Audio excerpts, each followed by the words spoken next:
वचनामृत पान 137 क्रमांक 19 700 महानीति 700 महानीतिमाનું વાક્ય 22. 21 વાક્ય સુધી આપણે વાંચી ગયા. હવે વાક્ય 22મો એમાં પરમ કૃપાળદેવ જણાવે છે, મન વચન અને કાયા અવિચારે વાપરું નહીં. મન વચન અને કાયા અવિચારે વાપરું નહીં. આ 3 યોગ કહેવાય, જે આશ્રમના દ્વાર છે. મનોયોગ, વચન યોગ અને કાયયોગ. એથી કર્મનો આશ્રમ થાય છે. અને જે પ્રમાણે આપણામાં રાગદ્વેષના ભાવો હોય તે પ્રમાણે કષાયોની જેટલી તીવ્રતા તે પ્રમાણે તે કર્મનો બંધ થાય છે. માટે અહીંયા કૃપાલદેવે કહ્યું કે મન વચન અને કાયાને અવિચારે ન વાપરું. એના વિશે બ્રહ્મચારીજી વિવેચનમાં જણાવે છે. પહેલાં મન વિશે. મનથી આર્ત રૌદ્ર ધ્યાન થયા કરે છે. ધ્યાન તો 4 પ્રકારના: આર્ત ધ્યાન, રૌદ્ર ધ્યાન, ધર્મ ધ્યાન અને શુક્લ ધ્યાન. પણ મોટે ભાગે સંસારી જીવ આર્ત ધ્યાન જ કર્યા કરે છે. શોક, ચિંતા, આત્મા સિવાય વિભાવમાં જેટલી પ્રવૃત્તિ તે બધું આર્ત ધ્યાન છે. અને એમાં વળી ભયંકર રૌદ્ર પરિણામ થઈ ગયા. કોઈને માર ફાડના તો તે સમયે જો આયુષ્યનો બંધ પડે તો એ નર્કનો પડે, નારકી બની જાય, નર્કમાં જતો રહે. માટે મનથી આર્ત રૌદ્ર ધ્યાન થયા કરે છે. તે સહજ થઈ ગયું છે. સત્પુરુષ ન મળે, સત્ધર્મની પ્રાપ્તિ ન થાય ત્યાં સુધી જીવ આર્ત રૌદ્ર ધ્યાન જ કર્યા કરે છે. તે એને સહજ થઈ ગયું છે. જીવ ટેવાઈ ગયો છે. એને માટે પુરુષાર્થ કરવો પડતો નથી. આર્ત રૌદ્ર ધ્યાન કરવા માટે જીવને કોઈ પુરુષાર્થ કરવો પડતો નથી, સહજ થાય છે. વગર વિચારે જ, એટલે અવિચારે એમ થયા કરે છે. વગર વિચારે આખો દિવસ મનમાં કંઈ ને કંઈ વિચારો ચાલ્યા જ કરે છે. અને જેવા ભાવ તે જ સમયે કર્મનો બંધ અવશ્ય પડે છે. વગર વિચારે જ એટલે અવિચારે એમ થયા કરે છે. જેમ નીક ન બાંધી હોય તો જ્યાં ઢાળ હોય ત્યાં પાણી ચાલ્યું જાય છે. કોઈ પણ પાળ, નીક એટલે પાળ ન બાંધી હોય તો જ્યાં ઢાળ હોય ત્યાં પાણી ચાલ્યું જાય. તેમ મનનો ઢાળ નીચો છે. તેને ઊંચ વિચારે કરીને નીકની જેમ મર્યાદા બાંધી વશમાં રાખવા યોગ્ય છે. પાણીનો ઢાળ હંમેશા નીચો હોય. જે તરફ ઢાળ હોય ત્યાં પાણી આપોઆપ ચાલ્યું જાય. એને ઉપર ચઢાવવું હોય ટાંકામાં તો પંપ, મોટર લગાડવી પડે. પણ નીચે ઢાળે જવા માટે એને કાંઈ જરૂર નથી. તેમ અનાદિની આપણી વૃત્તિઓ વિષય કસાયવાળી હોવાથી એ સહેજે આર્ત રૌદ્ર ધ્યાન બની વળે છે. એટલે અહીંયા કહ્યું કે જો પાળ ન બાંધે તો પ્રતિ સમયે મન આર્ત રૌદ્ર ધ્યાન કરીને કર્મનો આશ્રવ જ કરે છે. અને જેવા કસાયો તે પ્રમાણે એની સ્થિતિ અને અનુભાગ પડે છે. મનનો ઢાળ નીચો છે. તેને ઉચ્ચ વિચારે કરીને નીકની જેમ મર્યાદા બાંધી વશમાં રાખવા યોગ્ય છે. જેમ આપણે પાણીની પાળ બાંધી અને પાણીને રોકીએ છીએ, તેમ આ મન નીચે ઢાળે, નીચે ખરાબ વિચાર ન કરે, આર્ત રૌદ્ર ધ્યાનમાં ન જાય. તેના માટે ઉત્તમ વિચાર સત્પુરુષના વચનો વડે કરી તે રૂપ મર્યાદા, તે રૂપ પાળ બાંધીને મનમાં હંમેશા ઉત્તમ વિચારો રાખવા. એથી મન વશ થાય છે. મન એવ મનુષ્યાણામ કારણ બંધ મોક્ષયો. કર્મ બંધનું કારણ પણ મન છે અને સર્વ દોષોથી મુક્ત થવાનું કારણ પણ મન છે. પોતે જ પોતાનો મિત્ર અને પોતે જ પોતાનો વૈરી છે. મન સાધવું બહુ દુષ્કર છે, અતિ દુષ્કર છે. એટલે આનંદગંજી મહારાજ લખે છે, મન સાધ્યું તેણે સગળું સાધ્યું એ વાત નહીં ખોટી. મન સાધ્યું તેણે સગળું સાધ્યું એ વાત નહીં ખોટી. એમ કહે સાધ્યું તે નવી માનું એ કઈ વાત છે મોટી. ઓ કુંથુજી ન મનડું કી મહી ન બાજે. મનડું કી મહી ન બાજે. ઓ કુંથુજી ન मनड़ू किमही न बाजे। आनंदगंजी महाराज के मनड़ू किमी न बाजे, आ वशમાં જ આવતું નથી। જીમા જીમા જતન કરીને રાખો, તીમ તીમ અળગું ભાજે। જેમ જેમ એને સંભાળીને વશ કરવા જાઉં તેમ તેમ વધારે તોફાન કરે છે। એમ મનને વશ કરવું અતિ દુષ્કર છે। વળી આનંદગંજી છેલ્લે કહે છે ભગવાન કુંથુનાથને, મનડું દુરારાધ્ય તે વસયાણ્યું, આગમથી મતિયાણું। મનડું અત્યંત દુરારાધ છે, દુષ્કરતાથી આરાધી શકાય, છતાં પણ હે ભગવાન આપે તેને વશમાં આણ્યું છે એમ મેં જાણ્યું છે। પણ હે ભગવાન, આપ મારું મનમાં જો વશ કરીને બતાવો તો આપની વાત સાચી જાણું। મનડું દુરારાધ્ય તે વસયાણ્યું, આગમથી મતિયાણું। મનડું દુરારાધ્ય તે વસયાણ્યું, આગમથી મતિયાણું। વશ કરી જાણો તો સાચું કરી જાણો। જો મારું મન તમે ભગવાન વશ કરીને બતાવો તો આપની વાત સાચી જાણું, અર્થાત આપ કૃપા કરીને મારું મન પણ વશ કરી આપો। કેમ કે મનને લઈને જ આ બધું, મન તેને લઈને આ બધું, એમ આખો સંસાર મનથી જ ઊભો થયો છે। ઉપજે મોહ વિકલ્પથી સમસ્ત આ સંસાર, અંતર્મુખ અવલોકતા વિલે તથા નિવાર। મન જો સત્પુરુષના વચન વડે, ભક્તિ સ્વાધ્યાય આદિ વડે મનને વશ જીવ રાખે તો ખોટા કર્મ ન બાંધે। યાર ધ્યાન ધર્મ અને રૌદ્ર ધ્યાનમાં ન જાય પણ ધર્મ ધ્યાનમાં રહે, અને જ્યારે શ્રેણી માંડે ત્યારે શુક્લ ધ્યાન આવે છે અને કેવળ જ્ઞાન પ્રગટાવે છે। મન એક ક્ષણમાં કેવા વિચારો કરીને સાતમી નરકમાં જાય છે એનું એત્ર એક દ્રષ્ટાંત આપે છે। તંદુલ મત્સ્યનું દ્રષ્ટાંત। તંદુલ એટલે ચોખ્ખો, ચોખાના દાણા જેટલું જ માછલું હોય એટલું નાનું। એ તંદુલ મત્સ્ય મોટા માછલાની આંખની પાપણ ઉપર ઉત્પન્ન થાય છે। તેનું શરીર ચોખાના દાણા જેટલું જ હોય છે અને તે વજ્ર ઋષભ નારાયણ સંગણવાળું હોય છે। કેમ કે સાતમી નરકે જે જાય એનું વજ્ર ઋષભ નારાયણ સંગણ જોઈએ, તો આવા તંદુલ મત્સ્યનું પણ શરીરનો બાંધો વજ્ર ઋષભ નારાયણ સંગણ હોય છે। મોટા માછલાના મુખમાંથી કેટલાક નાના માછલાઓ આવ જાવ કરતા જોઈ એ તંદુલ મત્સ્ય એમ વિચારે છે કે જો એના ઠેકાણે હું હોઉં તો એક પણ માછલાને જીવતો જવા નહીં દઉં। માત્ર ભાવ જ કરે છે, એની કંઈ તાકાત નથી। પોતે ચોખાના દાણા જેટલો છે એ બીજા માછલાને શું ખાઈ શકે, પણ ભાવ એવા કરે છે કે એના મોઢામાંથી કેટલા માછલા આવીને ખાલી જતા રહે। આ મોટા મચ્છની ઠેકાણે જો હું હોઉં તો એક પણ માછલાને જીવતો જવા નહીં દઉં।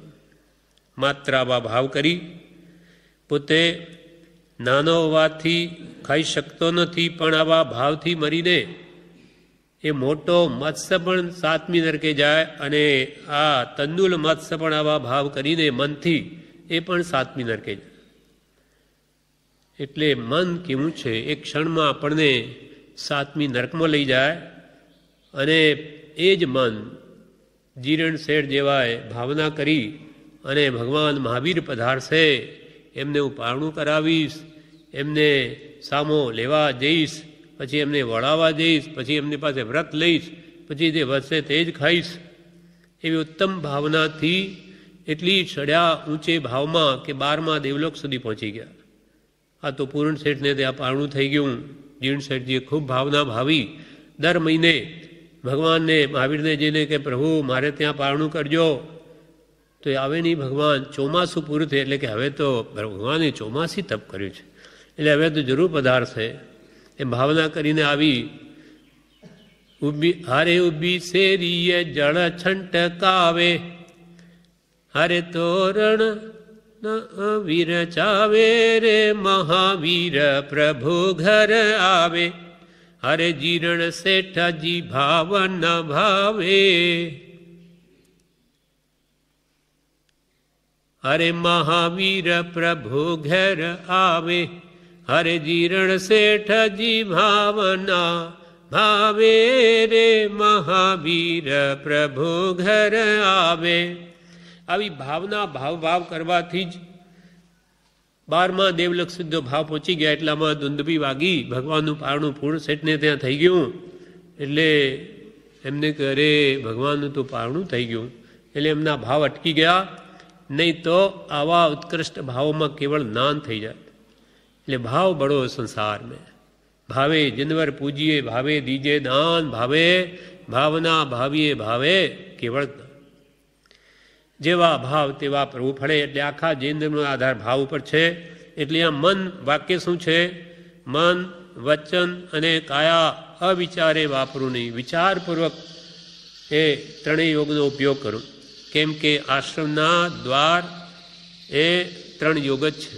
યોગાત બંધ, કર્મનો બંધ સાથી થાય. મન, વચન, કાયાના યોગથી કર્મ આવે અને જેવા કશાય ભાવોની તીવ્રતા હોય તેવો બંધ પડે છે.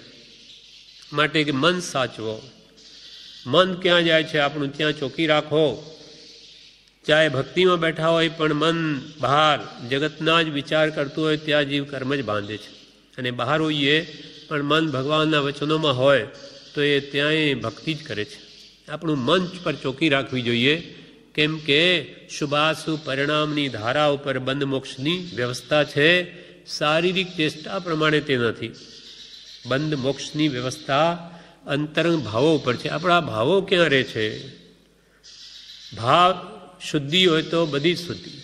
એટલે કૃપાલદેવે શું લખ્યું આત્મસિદ્ધિમાં? મોક્ષ કયો? નિજ શુદ્ધતા. નિજ એટલે પોતાની, પોતાની એટલે ભાવમન આત્મા પોતે જ છે. મોક્ષ કયો? નિજ શુદ્ધતા તે પામે તે પંથ. જે વડે આત્મા પોતાની શુદ્ધિ નિર્મળતાને પામે તે જ પંથ. સમજાવ્યો સંક્ષેપમાં સકળ માર્ગ નિર્ગ્રંથ. રાગ દ્વેષ અજ્ઞાન એ મુખ્ય કર્મની ગ્રંથ. થાય નિવૃત્તિ જે તે જ મોક્ષનો પંથ. જ્યાં ત્યાંથી રાગ દ્વેષ રહિત થવું એ જ મારો ધર્મ. રાગ દ્વેષ અજ્ઞાન હટવા જોઈએ તો મન શુદ્ધિ થાય, એના વગર નહીં થાય. અનંતકાલથી જીવ રજડે છે તે રાગ દ્વેષથી જ ભટકે છે. રાગ દ્વેષ રૂપી 2 બળદ છે, એનાથી જ આ સંસારની ગાડી ચાલે. જો રાગ દ્વેષ રૂપી 2 બળદ ન હોય તો આ સંસારની ગાડીનું અટકન છે. એટલે અહીંયા મનોયોગને વશ રાખવા માટે આ દ્રષ્ટાંત તંદુલ મત્સ્યનું આપ્યું. હવે વચન યોગની વાત કરે. વાણી એ પણ વિચારીને બોલવું. અવિચારી વચન બોલવાથી પાછળ પસ્તાવું પડે છે. ગમે તે મનમાં આવે તેમ બોલી જઈએ તો પછી પસ્તાવો થાય કે આવું ન બોલ્યો તો ઠીક થાય. પણ આ વચનરૂપી બાણ નીકળી ગયા, પાછા મોઢામાં ઘાલી શકાય નહીં. પહેલાંથી વિચારીને જ બોલવું. અવિચારી વચન બોલવાથી પાછળ પસ્તાવું પડે. વેર બંધાઈ જાય તો ભવો ભાવ પાછું દુઃખ ઊભું થાય અને ભટકવું પડે છે. માટે વિચાર કરીને બોલવાની ટેવ રાખવા યોગી છે. વેર બંધાઈ જાય. હવે દ્રૌપદીએ મશ્કરીમાં જ શું કહ્યું દુર્યોધનને? આંધળાના આંધળા. તેવી રચના કરી કે જ્યાં પાણી ન હોય ત્યાં પાણી દેખાય, અને જમીન હોય ત્યાં પાણી દેખાય, અને પાણી હોય ત્યાં જમીન દેખાય. એટલે દુર્યોધને ચાલતા જ્યાં પાણી નહોતું ત્યાં તો કપડાં ઊંચા લીધા, અને જ્યાં પાણી હતું ત્યાં કપડાં નીચા રાખે. એટલે દ્રૌપદી ઉપરથી શું બોલ્યા જોઈને કે આંધળાના આંધળા.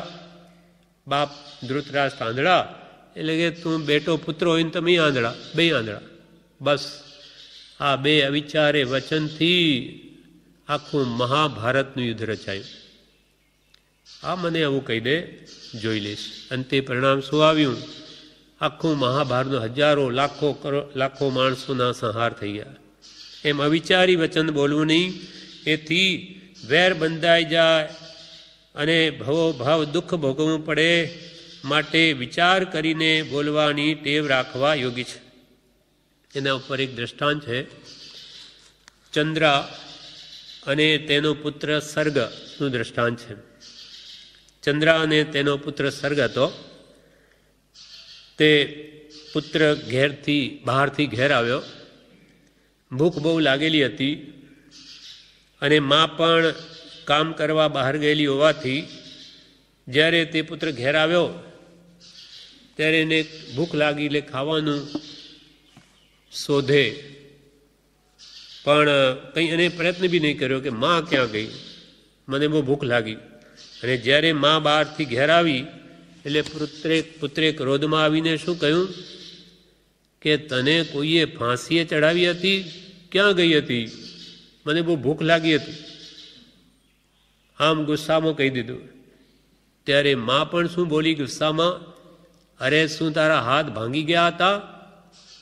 આ સિક્કામાંથી ખાવાનું લેવાય નહીં, આ સિક્કામાં જ મૂકેલું છે. તારા હાથ ભાંગી ગયા છે કે આટલું બી તારાથી લેવાતું નથી? આમ બે આ વિચારે બોલ્યા.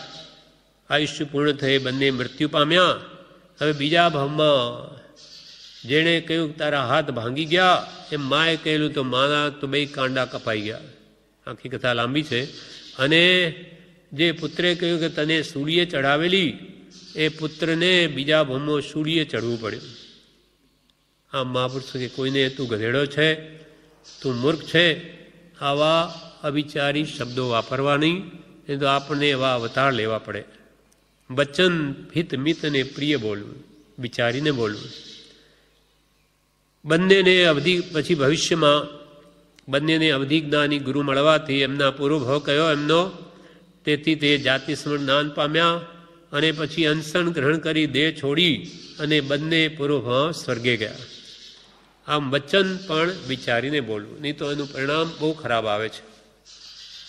હવે ઉત્સૂત્ર પરૂપણા એટલે ભગવાને જે કહ્યું તેનાથી વિપરીત કિંચિત માત્ર પણ કદી કહેવું નહીં. એ મહાભયંકર છે. એ વચનનો મોટો દોષ ગણાય. એટલે ભગવાનના વચનથી વિરુદ્ધ કહેવું તે ઉત્સૂત્ર પરૂપણા છે. જેમ કે પોતાને ગમતો અર્થ કરવો, ભગવાને ગમે તે કહ્યું હોય પણ પોતાને ગમે તેવો અર્થ કરવો, અથવા પોતાની શિથિલતા પોષવા માટે શાસ્ત્રના વચનને મરડીને પોતાના વર્તનને અનુકૂળ દર્શાવવું. પોતે શિથિલાચારી હોય એટલે શાસ્ત્રોના ગાથાઓના અર્થ પણ એમાં કરે કે એને પોતાને અનુકૂળ, જે લોકો જાણે નહીં કે ભગવાન તો આવો આચાર કહ્યો. એમ શિથિલતા પોતાની પોષવા માટે શાસ્ત્રના વચનને મરડીને પોતાના વર્તનને અનુકૂળ અર્થ કરવા, તે મહાભયંકર છે. ઉત્સૂત્ર પરૂપણા છે.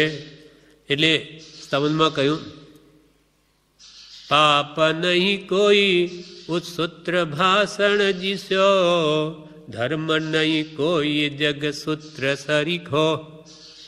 પાપ નહીં કોઈ ઉત્સૂત્ર ભાષણ જીસ્યો, ધર્મ નહીં કોઈ જગ સૂત્ર સરીખો.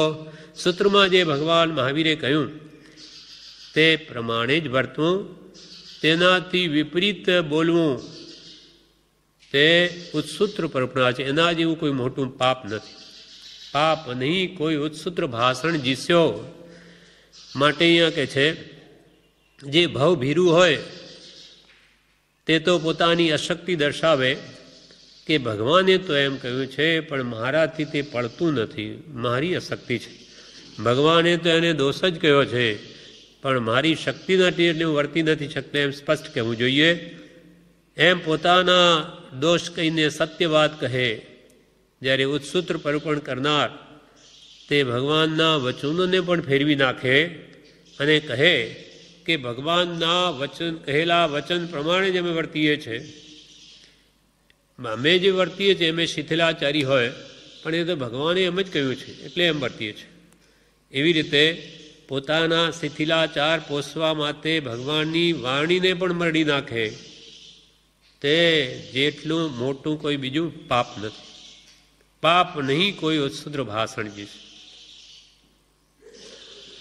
એનું કોઈ પ્રાયશ્ચિત નથી. એકવાર એક સાધ્વીએ એમ બોલી, કંઈ એને કોડ જેવો થઈ ગયો, તે એમ બોલી ગઈ કે આ ગરમ પાણી ભગવાન મહાવીરે કહ્યું એને આ મેં પીધું ને એને લઈને જ આ બધો રોગ થઈ ગયો. તે બીજી અમુક સાધ્વીઓ પણ એ વિચારમાં આવી ગઈ કે હો આ ગરમ પાણીથી આવા રોગ થઈ જાય. ત્યારે એક સાધ્વીએ એવું વિચાર્યું કે આ ભયંકર વચન છે ઉત્સૂત્ર પ્રવૃત્તિના. ભગવાન મહાવીરે અનંતા તીર્થંકરોએ વિકારોને રોકવા માટે ગરમ પાણીની યોજના કહી છે અને આ વિપરીત બોલે છે. તે જે સાધ્વી કિંચિત પણ ચલાયમાન નહીં થઈ એ ઉત્તમ વિચાર વડે એને કેવળ જ્ઞાન થઈ ગયું. એ કેવડી બન્યા પછી આ લોકોને બીજી સાધ્વીઓને ખબર પડી તો કે હું એવું વચન બોલી તો કે બરોબર નથી બોલી, આવું કહેવાય નહીં. તો કે ભગવાન તમે મારે એનું શું પ્રાયશ્ચિત? તો કે તું ભગવાનની વિરુદ્ધ, અનંત તીર્થંકરોની વિરુદ્ધ વચન બોલી, તેથી બીજી સાધ્વીઓના મનમાં પણ શંકા ઉત્પન્ન થઈ ગઈ ભગવાનના વચનોમાં, માટે તે એવું પાપ બાંધ્યું છે કે એનું કોઈ શાસ્ત્રમાં પ્રાયશ્ચિત જ નથી. એટલે અનંત કાળ સુધી તને ભટકવું પડશે, કેટલી વાર કોઢ થશે, કેટલી વાર બીજા ભયંકર ભવો થશે, એમ શાસ્ત્રમાં લખ્યું છે. એટલે ભગવાનના વચનો વિરુદ્ધ કિંચિત પણ કદી બોલવું નહીં તો એનો ભયંકર પરિણામ આવે છે. એ ઉત્સૂત્ર પાપ નહીં, ઉત્સૂત્ર કોઈ ભાષણ જીશે. હવે આ પ્રમાણે વચન યોગ સાચવવો. મન, વચન, પછી કાયા. કાયા એટલે શરીર. પુષ્પમાળામાં પરમ કૃપાલે લખ્યું છે, પગ મૂકતા પાપ છે, જોતા ઝેર છે, માથે મરણ રહ્યું છે, એમ વિચારી આજના દિવસમાં પ્રવેશ કરજે. પગ મૂકતા પાપ છે. આ સંસારમાં આપણા મન, વચન, કાયાના યોગથી પાપ જ કરીએ છીએ. ચાલતા પણ ભગવાને ક્રિયા સમિતિપૂર્વક મુનિને સર્વથા ગ્રસ્ત પણ આગળ 2 ડગલા જોઈને ચાલે, કોઈ પણ જીવ હણાય નહીં એવો ઉપયોગ રાખે તો કર્મ ઓછા બંધાય, અથવા નહીં મારવાનો ભાવ સતત હોય તો ન પણ બંધાય. પણ જો ઉચ્છૃંખલ રીતે ચાલે અને જીવો મરે તો પાપ બંધાય છે. તેનો ઉપયોગ ન હોય, ઉપયોગ એ ધર્મ છે. એટલે પુષ્પમાળામાં પગ મૂકતા પાપ છે. એટલે અવિચારે, એટલે અયત્નાથી પાપનો વિચાર કર્યા વિના એમને વર્તે તો પાપના ઘણા કાર્યો થાય છે. મુનિને ઈર્યા સમિતિ, ભાષા સમિતિ, યશના સમિતિ, આદાન ભંડભત, પારિષ્ઠાપણિકા સમિતિ, 5 સમિતિ કહી છે. મનગુપ્તી, વચનગુપ્તી, કાયગુપ્તી એમ અષ્ટ પ્રવચન માતાથી વર્તવા કહ્યું. પણ શ્રાવકે પણ હંમેશા યત્નપૂર્વક કરતું, હંમેશા ધ્યાનપૂર્વક કંઈ વસ્તુ લેવી મૂકવી હોય તો કે જીવજંતુ તો નથી કંઈ મૂકવું હોય તો એમ પૂરો ખ્યાલ રાખવો. એમ જેનો ઉપયોગ જાગ્રત છે તે ઘણા કર્મ ઓછા બાંધે. કાયા એટલે અયત્નાથી કાયાનો ઉપયોગ કરે તો પાપના ઘણા કાર્યો થાય છે. જેમ કે લેવામાં, મૂકવામાં, બેસવા, ઉઠવા, ફરવા, હરવામાં, નાવામાં, એમાં જો વિચારપૂર્વક વર્તે તો ઘણા પાપ અટકી જાય એવા છે. ઘણા પાપ અટકે. પાણી ઢોળવા બેસે, નાવા, એ 2 ડબલાથી પણ પોતું કરે તોય થઈ શકે. અથવા નાવું હોય તો અડધી ડોલ બહુ થઈ ગઈ, કંઈ ડોલને મોટા ટબોની જરૂર નથી. પાણી છે કાયા જેની, જળ કાય, એ કંઈ બહુ ઢોળાય નહીં. ઘીની જેમ વાપરવા કહ્યું. જેમ મને એમ ગ્રસ્તને સંપૂર્ણ નિયમ નથી, પણ બહુ જ ઓછી આ હિંસા થવી જોઈએ, એમ ભગવાનનો ઉપદેશ છે. એટલે લેવામાં, મૂકવામાં, બેસવા, ઉઠવા, હરવા, ફરવા, નાવા ધોવામાં વિચારપૂર્વક વર્તે તો ઘણા પાપ ઓછા બંધાય. તેથી અવિચારે કાયા પણ વાપરવી નહીં એમ કહ્યું. વિચાર વગર કાયાનો પણ ઉપયોગ બહુ ન કરવો. જેમ તલવાર હોય અને વગર વિચારે ફેરવે તો પોતાને જ વાગી જાય, તેમ પોતાની કાયા પણ વગર વિચારે વાપરે તો તે જ પોતાને પરિભ્રમણનું કારણ થાય છે. એ જ કાયા એટલે સંસાર પરિભ્રમણ વધારી દે. તરવા માટે મનુષ્ય દેહ મળ્યો છે તે કર્મ બાંધવા માટે થઈ પડે. સંસાર સમુદ્રથી તરવા માટે માનવ દેહ છે. બહુ પુણ્ય કેરા પુંજથી શુભ દેહ માનવનો મળ્યો. ઘણા ભવોના પુણ્યના ઢગલા ભેગા થયા ત્યારે તો માનવ દેહ મળ્યો છે. 10 દ્રષ્ટાંતે દુર્લભ, દેવ દુર્લભ, દેવોને પણ દુર્લભ અમને ક્યારે માનવ દેહ મળે કે અમે પણ સંયમની આરાધના કરીને મોક્ષ પામીએ તેવો આપણને પ્રાપ્ત છે. હવે એનો દુરુપયોગ કરીએ તો આપણા જેવો કોઈ બીજો મૂર્ખ નહીં. ભૂખ્યાને જેમ ઘેબર દેતા, હાથન માંડે ઘેલોજી, સેવો ભવિયા વિમલ જીડે સર, દુલ્હા સજ્જન સંગાજી. આવો દુર્લભ માનવ દેહ, સત્પુરુષોનો સમાગમ, એકથી અતિ દુર્લભ વસ્તુ આપણને મળી છે. હવે એનો પણ વિચારપૂર્વક સદુપયોગ ન કરે તો આપણા જેવો કોઈ મૂર્ખ શિરોમણી નથી. એક કોઈ ગરીબ હોય, એને કોઈ લુખો રોટલો પણ ખાવાને ન આપતું હોય અને કોઈ શેઠ દયા લાવી અને એને ઘેવર આપે અને જો એ ના પાડતો હોય તો એના જેવો મૂર્ખ કોણ?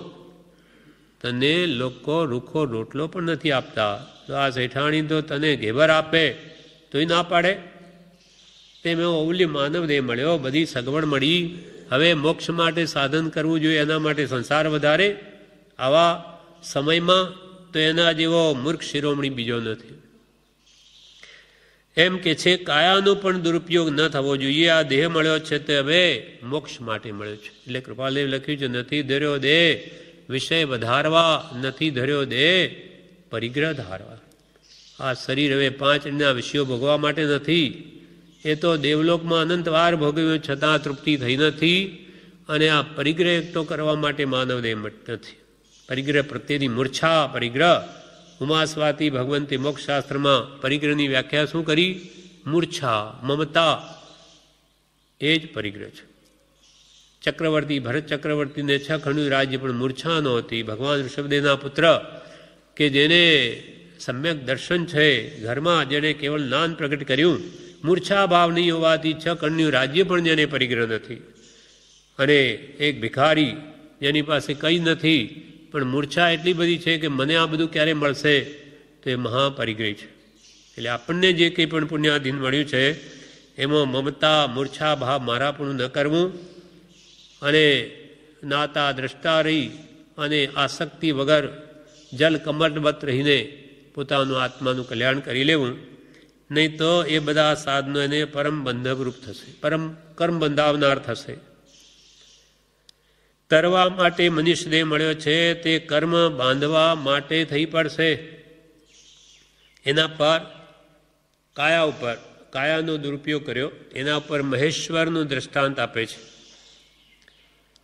કુમારપાળ રાજા કલિકાલ હેમચંદ્રાચાર્યના શિષ્ય કુમારપાળ રાજાના રાજ્યમાં એમને 18 દેશમાં અમારી પડા વગડાવેલો. 18 દેશમાં કોઈ પણ હિંસા ન કરે, અંશ માત્ર પણ, કોઈ જૂને ન મારે, કોઈ પણ જીવને કીડીને પણ ન મારે. જો રાજાને ખબર પડે તો એને શિક્ષા કરે. તે એકવાર શું બન્યું? મહેશ્વર નામના એક વણિકે એની સ્ત્રીએ માથામાંથી જૂ કાઢી એના હાથમાં આપી, એને મસલીને મારી નાખી. આ વાત કોઈ જોઈ લીધું આ? એટલે એણે જઈને રાજાની શિકાયત કરી કે આ મહેશ્વર શેઠે જૂને મારી નાખી છે. એટલે કુમારપાલે તેને બોલાવ્યો રાજ દરબારમાં કે આ વાત સાચી છે, સત્ય ઠરી? તો કે આ મારી જૂ મારું લોહી પીએ છે એટલે મેં મારી. લોહી પીએ છે એટલે મારી? તારું કેટલું લોહી પી જાતા, એને મારી કેમ? આ તારા જેવો જીવ છે. અને પછી કહ્યું, તને પરભવનો ભય ન લાગ્યો કે આવા જીવોને મારી નાખું તો મારી શું સ્થિતિ થશે? અરે પરભવનો ભય ન લાગ્યો પણ મારો પણ ભય ન લાગ્યો કે આ રાજા મને શિક્ષા કરશે. પહેલાં ખુલ્લું બધાને કહી દીધું છે કે કોઈ એવી હિંસા કરશે એની શિક્ષા થશે. તને પરભવનો ભય ન લાગ્યો, મારો પણ ભય નહીં લાગ્યો. એટલે એને મહેશ્વરે બધી વાત થયા પછી પોતાના જીવિતની ભિક્ષા માંગી કે મહારાજ મને જીવિત દાન આપો. ત્યારે કુમારપાળ રાજાએ શું કહ્યું? તારું સર્વ ધન ખર્ચી અને એક યુકા વિહાર નામનું પ્રાસાદ કરાવ, એક મંદિર બનાવ ભગવાન તીર્થંકરોનું, અને એનું નામ યુકા વિહાર રાખ. યુકા એટલે જૂને મારી, એના બદલામાં એને આખું ઘર ધન ખર્ચાવીને આ મંદિર બંધાવવું પડ્યું કે જેને જોઈ બીજા પણ કોઈ જીવ, કોઈ પણ નાનામાં નાના જંતુનો પણ વધ ન કરે. એવી શિક્ષા આપી અને એને પછી જીવિતદાન આપ્યું. એમ મન, વચન અને કાયા અવિચારે વાપરવું નહીં. અવિચારે આવી રીતે મન, વચન, કાયાનો ઉપયોગ નહીં કરો, વિચારપૂર્વક જ કરવો. આ પ્રમાણે આ 22મું વાક્ય મન, વચન, કાયા ને અવિચારે વાપરવું નહીં, આ વાક્ય પૂરું થયું. હવે વાક્ય 23મું. આમ કુલ 700 મહાવાક્યો છે. મહાનીતિ 700 મહાનથી કૃપાલદેવે એક દિવસમાં લખી. તેમાંનું વાક્ય હવે 23મું. નિરીક્ષણ કરવું નહીં. ધારી ધારીને જોવું એ નિરીક્ષણ છે. એટલે મોક્ષમાળા શિક્ષા પાઠ 69માં બ્રહ્મચર્યની નવ વાડ લખી છે, તેમાં અંગો પાંગનું નિરીક્ષણ ન કરવું એમ જે લખ્યું તે ભાવાર્થનું આ વાક્ય છે. અંગો પાંગનું નિરીક્ષણ વિકારનું કારણોવાદથી રોકવા માટે આ વાક્ય કહ્યું. હવે વાક્ય 23થી 43 સુધીમાં બ્રહ્મચર્યની રક્ષા સંબંધી વાળોનું વર્ણન છે. આ 23મું વાક્ય છે, ત્યાંથી ઠેઠ 43 સુધી 21 કે 22 વાક્યો આ બધા બ્રહ્મચર્યની રક્ષાને માટે જે વાળો વર્ણવી છે એ જ છે. હવે વાક્ય 23થી 43 સુધીમાં બ્રહ્મચર્યની રક્ષા સંબંધી વાળોનું વર્ણન કરે છે. મોક્ષમાળા શિક્ષાપાઠ 69 કૃપાલદેવે લખ્યો છે બ્રહ્મચર્ય 9 વાળ, તેમાં 9 વાળનું વર્ણન છે. તેમ અહીંયા પણ એમ કહે છે કે અંગોપાંગ સ્ત્રીના પુરુષે અથવા સ્ત્રીઓ પુરુષના અંગોપાંગનું ધારીને નિરીક્ષણ કરવું તે જ ભાવાર્થનું આ વાક્ય છે. તેથી વિકાર વધે છે. વિકૃતિ અંદર અનાદિથી પડેલી છે વેદોદય, એને એ ભાવોને પોષણ મળે છે. અંગો પાંગનું નિરીક્ષણ વિકારનું કારણ હોવાથી રોકવા માટે આ વાક્ય કહ્યું. હવે એ વિવેચનમાં બ્રહ્મચારીજી વિશેષ કહે છે, સ્ત્રીમાં એવી મોહિની છે કે પ્રથમ જીવને તેને નિરખવાનું મન થાય છે, પછી તેની સાથે વાતચીત કરવાનું મન થાય છે, પછી પોતાના યશ કીર્તિ હોય તેને ધૂળમાં મેળવવા નિર્લજ બને છે, પછી ભ્રષ્ટ થઈ આ લોક પરલોક બંને બગાડે છે. માટે જે મનુષ્ય આત્મહિત કરવું હોય તેણે સ્ત્રી તરફ દ્રષ્ટિ પણ ન કરવી, તેના અંગોનું નિરીક્ષણ ન કરવું અને તેના સંસર્ગમાં કદી આવવું નહીં. સ્ત્રીઓની કથા વાર્તા સાંભળવી નહીં. નિર્વિકારી પુરુષોનો સંગ કરવો, જેવા પુરુષોનો સંગ કર્યો હોય તેવા ગુણો પ્રાપ્ત થાય છે. આમાં શું કહ્યું? સ્ત્રીમાં એવી મોહિની છે. સ્ત્રીમાં એટલે પુરુષને સ્ત્રી પ્રત્યે રાગ છે, મોહ છે, એને પુરુષ વેદનો ઉદય છે. સ્ત્રી આત્મા છે, પુરુષ પણ આત્મા છે, પણ એ રાગના ભાવો અંદરમાં પડેલા છે ત્યાં સુધી એકબીજાને આકર્ષણ રહે છે મોહના કારણે. એટલે અહીંયા શાસ્ત્રોમાં પુરુષ પ્રધાન હોવાથી સ્ત્રીને સંબોધીને કહે છે, સ્ત્રીમાં એવી મોહિની છે કે પ્રથમ જીવને તેને નિરખવાનું મન થાય, પછી તેની સાથે વાતચીત કરવાનું મન થાય, પછી આગળ વધી પોતાના યશ કીર્તિઓએ તેને ધૂળમાં મેળવવા નિર્લજ બને છે, પછી ભ્રષ્ટ થઈ આ લોક પરલોક બંને બગાડે છે. આ લોકમાં અપકીર્તિ પામે અને ચિત્ત અસ્થિર કરીને यहाँ પણ સિદ્ધિ ન મેળવી શકે અને પરભવથી પણ જાય, ભવો ભવ રજડે. એટલા માટે આપણને 7 વ્યસનનો પહેલાં ત્યાગ કરાવે છે. તેમાં વૈશ્યાગમન અને પરસ્ત્રી ગમન એમાં પહેલાં જ છોડાવે ત્યારે જે ધર્મ આરાધવાની યોગ્ય બને છે. અને કાલે તો એ પણ આવેલું કે પરસ્ત્રીનો તો ત્યાગ હોય જ, પણ વેશ્યા કુમારી વિધવાનો પણ ત્યાગ. કારણ કે વેશ્યા ભલે કોઈની સ્ત્રી નથી, પણ તેના પ્રત્યે વેશ્યાધીન વૃત્તિ કરવાથી પોતાના ભાવો બગડે, ભાવ મરણ થાય. તેથી એ કર્મ જ બાંધે, આત્મગુણોની ઘાત કરે છે. અને જે કુમારી એ ભલે કોઈની પત્ની ન હોય, પણ એના મા હોય, બાપ હોય, સગાવાલા હોય, એ લોકોને પણ એનાથી દુઃખ થાય. અને પોતાના આત્મગુણો તો આવા ભાવો કરવાથી હણાય જ છે. વિધવા હોય તો એના પણ નિકટના સગા હોય, એટલે એની સાથે પણ કંઈ એવું કૃત્ય કરે તો એના સગાઓને પણ આઘાત લાગે. માટે ધર્મ જેને કરવો હોય તેને તો વેશ્યા હો, પરસ્ત્રી હો, કુમારી હો કે વિધવા હો, એ બધાનો ત્યાગ જ જોઈએ, નહીં તો ધર્મ આરાધી શકે નહીં. એટલે પહેલું પગથિયું તો સદાચાર છે.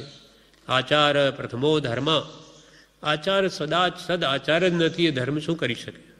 એટલે ભગવાન તીર્થંકરોએ ગ્રસ્ત ધર્મે મુનિ ધર્મ બે બોધ્યા. આપણી શક્તિ હોય તો ભગવાન સૌથી પહેલાં દેશના આપે તીર્થંકરો ત્યારે મુનિ ધર્મનો જ ઉપદેશ આપે. પછી એની યોગ્યતા જેની હોય દીક્ષા લે, પછી જેની યોગ્યતા ન હોય ત્યારે ગ્રસ્ત ધર્મ ઉપદેશે. તો કાં તો ગ્રસ્ત ધર્મમાં રહેવું, કાં મુનિ ધર્મમાં રહેવું. બ્રહ્મચર્ય પાળીને રહી શકાય તો બ્રહ્મચર્યની જે નવવાળ ભગવંતોએ કહી તે યથાગે પાળવી, નહીં તો એ ન ઘરનો ન ઘાટનો થાય. અર્થાત એ ધર્મ આરાધી ન શકે અને ભ્રષ્ટ થઈને આ ભાવ પર્વ બંને બગાડે. આ પ્રમાણે કાલે ધમીલ કુમારનું દ્રષ્ટાંત વેશ્યામાં લુબ્ધ માટે આપણે વાંચી ગયા, અને કન્યા કુમારી કન્યામાં લુબ્ધમાં અનંતમતીની કથા વાંચી ગયા, અને વિધવામાં લુબ્ધ કપિલ કેવડીનું દ્રષ્ટાંત વાંચી ગયા. તેમ જેને આત્મહિત કરવું છે તેને હંમેશા મર્યાદામાં રહેવું. મર્યાદાનું ઉલ્લંઘન એ કદી પણ વ્યવહાર કલ્યાણ આત્મકલ્યાણ ન કરી શકે. વ્યવહાર સુધી ન એ પરમાર્થ સુધી શું કરે? એટલે અહીંયા કહ્યું સ્ત્રીમાં આવી મોહની અર્થાત પોતાના આત્માનો રાગ છે, માટે આવા નિમિત્તોથી હંમેશા દૂર રહેવું. નહીં તો ક્યારે વૃત્તિઓ છેતરે અને પોતે ભ્રષ્ટ થાય એનો કંઈ અને પોતાની ખ્યાલ ના આવે. માટે હંમેશા કે છે દૂર રહી. અહીંયા વાક્ય છે નિરીક્ષણ કરવું નહીં, એટલે રાગ ભાવથી જોવું નહીં. નહીં તો અંતરમાં પડેલી આસક્તિઓ વધે છે. આજે ટીવી રેડિયો આ બધા શું છે?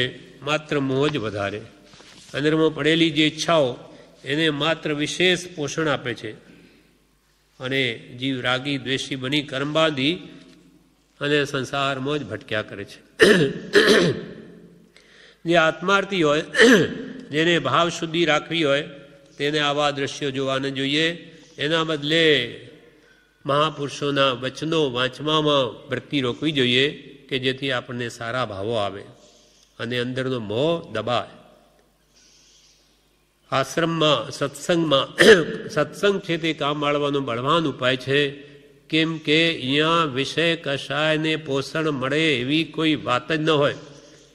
અહીંયા તો વિષય કશાયને દબાવે એવો જ ભગવાનનો ઉપદેશ હોય. એટલે અહીંયા આત્મા પરમ શાંતિ અનુભવે છે. કામ ભોગ પ્યારા લગે પણ ફલ કિંપાક સમાન, મીઠી ખાજ ખુજાવતા પીછે દુઃખી ખાન, जिस सुख अंदर दुख वसे सो सुख भी दुख रूप. એટલે ભગવંતોએ જે પરમ શાંતિમય આનંદમય નિરાકુળ શાશ્વત એવું આત્માનું સુખ કહ્યું છે, તેને મેળવવા માટે જ પ્રયત્નશીલ રહેવું.